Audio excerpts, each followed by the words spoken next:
Abuja में राष्ट्रपति भवन में प्रधानमंत्री नरेंद्र मोदी को मिला नाइजीरिया का सर्वोच्च सम्मान। नाइजीरिया के राष्ट्रपति बोला अहमद टिनुबू के साथ अहम वार्ता।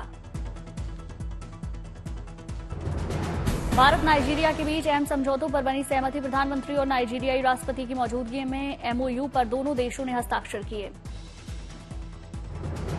बैठक को संबोधित करते हुए बोले प्रधानमंत्री मोदी, कहा नाइजीरियाई राष्ट्रपति के साथ हुई बातचीत से हमारे संबंधों में जुड़ेगा नया अध्याय।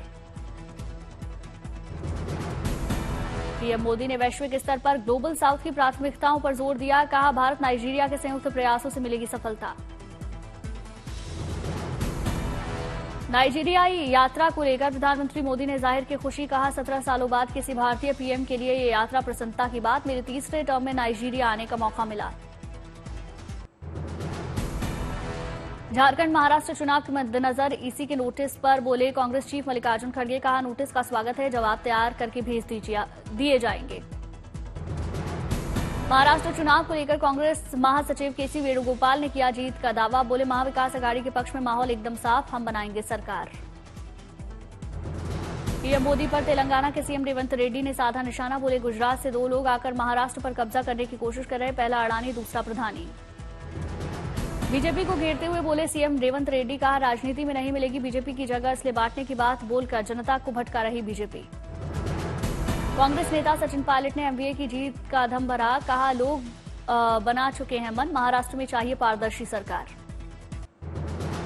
राहुल गांधी को महाराष्ट्र के सीएम एकनाथ शिंदे ने किया चैलेंज। कहा बाला साहिब को हिंदू हृदय सम्राट बोलकर दिखाएं राहुल गांधी। महाराष्ट्र के मुख्यमंत्री पद को लेकर सीएम शिंदे का बड़ा बयान। कहा मैं सीएम पद की रेस में नहीं हूं। नागपुर में महाराष्ट्र के डिप्टी सीएम देवेंद्र फडणवीस ने किया चुनाव प्रचार। कहा प्रियंका को जाति जनगणना के बारे में कुछ नहीं पता, बिहार में हमारी सरकार ने कराई जातिगत जनगणना।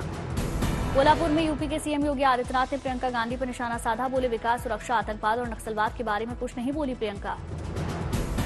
कांग्रेस चीफ खड़गे पर सीएम योगी ने साधा निशाना। बोले खड़गे जी नहीं बोलते सच, लेकिन मैं कहता हूं बटोगे तो कटोगे, तो खड़गे जी को लगता है बुरा।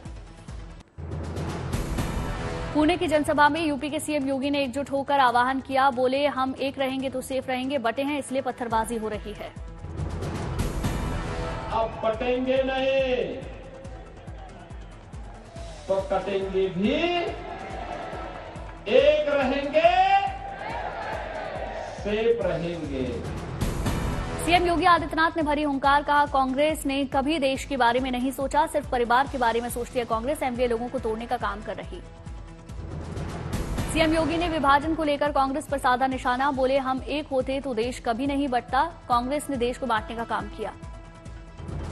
सीएम योगी ने कांग्रेस पर किए ताबड़तोड़ वार। बोले क्षेत्र, धर्म, जाति और आधार पर बंट रही कांग्रेस, हमने देश को जोड़ने का काम किया। दिल्ली में आम आदमी पार्टी को बड़ा झटका। परिवहन मंत्री कैलाश गहलोत ने पार्टी की प्राथमिक सदस्यता से इस्तीफा दिया। कैलाश गहलोत ने आपके राष्ट्रीय संयोजक अरविंद केजरीवाल को लिखा पत्र, कई वादे पूरे नहीं करने का आरोप लगाया। कैलाश गहलोत के इस्तीफे पर बोले आप नेता संजय सिंह। कहा बीजेपी के दबाव में दिया है इस्तीफा। मैं समझता हूं कि कैलाश गहलोत के ऊपर बहुत दबाव था, ईडी, इनकम टैक्स और तमाम तरीके का, और उसके कारण से ये फैसला उनके द्वारा लिया गया। किराड़ी से बीजेपी के पूर्व विधायक अनिल झा आम आदमी पार्टी में शामिल। अरविंद केजरीवाल ने सदस्यता दिलाई। पटना में पुष्पा 2 की ट्रेलर लॉन्च के लिए पटना पहुंचे एक्टर अल्लू अर्जुन। बड़ी संख्या में फैंस ने एक्टर का स्वागत किया। एक्टर की एक झलक पाने के लिए बेकरार दिखे फैंस। चेन्नई में केंद्रीय मंत्री गिरिराज सिंह ने national institute of fashion technology का दौरा किया। गिरिराज सिंह ने देखी डिजाइनर्स की बनाई हुई ड्रेसेस। गुरुग्राम में पूर्व भारतीय cricketer Kapil Dev golf tournament में हुए शामिल। साथ में स्वीडिश गोल्फर कैमिला लेनार्थ भी टूर्नामेंट में सम्मिलित हुए। लद्दाख के द्रास सेक्टर में हुई जोरदार बर्फबारी। बर्फ की मोटी चादर से ढका जोजिला पास। बादीपोरा में बॉर्डर रोड ऑर्गेनाइजेशन बादीपोरा गुरेज रोड पर बर्फ साफ करने में जुटा। मशीन से रास्ता साफ किया जा रहा। प्रयागराज महाकुंभ के भव्य आयोजन को लेकर तैयारियां तेज। 18 और 19 नवंबर को होगा अखाड़ों के लिए भूमि का आवंटन। अखाड़ों के बाद दूसरी संस्थाओं को होगा भूमि का आवंटन। चारों पीठों के शंकराचार्यों को भी परंपरा के अनुसार जमीन दी जाएगी। शिविरों में बिजली कनेक्शन पाने के लिए लाइन और शौचालय का रखा जाएगा खास ख्याल। महाकुंभ में 40 करोड़ से ज्यादा श्रद्धालुओं के आने की संभावना। अयोध्या के राम तिलक उत्सव में अतिथियों के लिए शानदार दावत के इंतजाम। 18 नवंबर को तिलकोत्सव। तिलक के लिए 300 से ज्यादा जनकपुर वासी पहुंचेंगे अयोध्या। 6 दिसंबर को होगा शुभ विवाह। रक्षा के क्षेत्र में डीआरडीओ की एक और बड़ी उड़ान। लंबी दूरी की हाइपरसोनिक मिसाइल का सफल परीक्षण किया।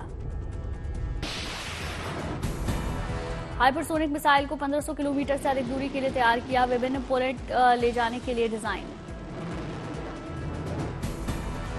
डॉक्टर एपीजे अब्दुल कलाम द्वीप ने किया गया हाइपरसोनिक मिसाइल का परीक्षण। डीआरडीओ और सशस्त्र बलों के वरिष्ठ वैज्ञानिकों की मौजूदगी में परीक्षण हुआ। डीआरडीओ स्वदेशी तरीके से तैयार की गई हाइपरसोनिक मिसाइल सटीक लक्ष्य तक पहुंचने की क्षमता। रक्षा मंत्री राजनाथ सिंह ने हाइपरसोनिक मिसाइल के सफल परीक्षण को बड़ी उपलब्धि बताया। वैज्ञानिकों को बधाई दी। महाराष्ट्र के जलगांव में पुलिस ने गाड़ी में से सोना और चांदी बरामद किया। करोड़ों में बताई जा रही बरामद सामान की कीमत। छतरपुर में बस स्टैंड पर फटा सिलेंडर। कई लोग बुरी तरीके से घायल। सभी का अस्पताल में इलाज जारी। रामपुर में आजम खान के घर पहुंचे भीम आर्मी चीफ चंद्रशेखर आजाद। सपा नेता के परिवार से की मुलाकात। जाना सभी का हाल। इम्फाल में बीजेपी नेता के घर प्रदर्शनकारियों ने हमला किया। जमकर तोड़फोड़ की। रेवाड़ी की हवा में घुला प्रदूषण का जहर। आबो हवा हुई खराब। लोगों को सांस लेने में दिक्कत।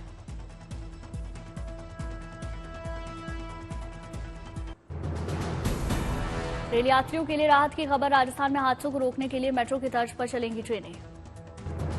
ट्रेनों के एक के पीछे एक का चलने से समय की होगी बचत। तकनीक पूरी तरह से ऑटोमेटिक। ट्रेनों के संचालन की नई तकनीक पूरी तरह से ऑटोमेटिक। ट्रेनों को सिग्नल के लिए नहीं करना पड़ेगा इंतजार। ट्रेनों की स्पीड बढ़ेगी। कवच तकनीक पर भी रेलवे तेजी से कर रहा काम। 2030 तक पूरी तरह कवच प्रणाली के अपग्रेडेशन का लक्ष्य। अहमदाबाद वडोदरा खंड पर कवच तकनीक का परीक्षण जारी। 84 किलोमीटर लंबे ट्रैक को कवच तकनीक के तहत तैयार किया गया।